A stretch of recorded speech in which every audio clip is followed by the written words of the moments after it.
Hey everybody, good morning. This is Abong, and thanks again for watching another episode of Economics, where we focus on your mission, your mindset, and your money. The whole point is having all those three things congruent so you can have a fruitful, purposeful, and prosperous life. Now, today I want to talk to you about the importance of realizing that not all efforts are equal. So, some people who are working hard or working a lot and just work, but they're not making any measurable traction towards a bigger purpose or a bigger goal. And then there are others who work in certain areas and they work hard, just as hard as somebody else, but you see you see more progress in that area, right? Well, the analogy I want to use is the difference between a forest and a garden. And just look at it this way. So, what's the difference? What's the similarities between a forest and a garden? Well, with a forest and a garden, things grow. There's vegetation. There's life. There's plants and food and trees and all sorts of different things just growing. The difference is in a forest is that the forest grows intermittently without any purpose.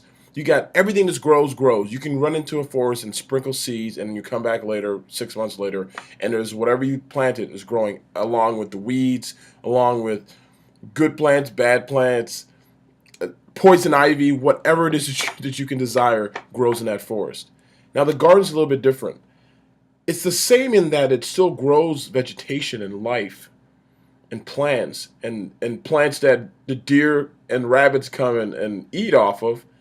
But the major difference is when someone plants a garden, everything they do for that garden is intentional and deliberate. There's deliberate action, deliberate steps taken towards starting the garden, growing the garden, and then constantly monitoring the garden. When you have a forest, no one's going in there watering it. It is what it is. Whatever grows, grows. With a garden, on the weekends, sometimes in the evenings, you're watering it.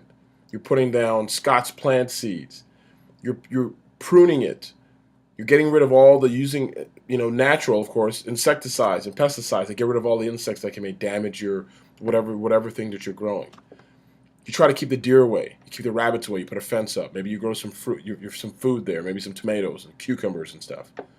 But everything you do is intentional and deliberate for that purpose.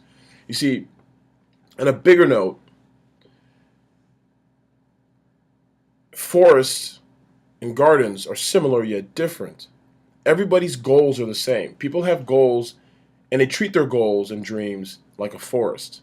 They have a general idea what they want. They know they want to have something bigger than where they currently are, but there's no real structure or process to get there. The people who end up being successful in any of their endeavors usually have a deliberate and intentional process that they go after in order to have measurable progress in their lives. It doesn't matter if you're trying to get a job, trying to get a date, trying to get married, trying to start a business, trying to get somewhere within your career, advance in your career. There's actual steps to get there. And the reason partly why, before I wrap, is this. Whatever your mind focuses on, it tends to take you straight to that place. It doesn't matter if it's good or if it's bad. If you focus on very bad things and bad things happening, it creates a limiting belief in your body and your mind start deviating towards that. And if you focus on something that's something that you really want, it's a dream, it's a positive goal, your mind starts to work backwards from that, and it starts to say, let's try to figure out how to get there, since that's something we really, really want. It becomes so real to you, so clear to you, that you know what you need to do. So just ask yourself this question. Are your dreams and goals in the forest or in the garden? Well, you already know the answer on what you should be doing. And the question is, would you want to be doing it? As always, chances are given, chances are taken. Be bold. Thanks again for watching. Leave a comment, share, like, and go get it.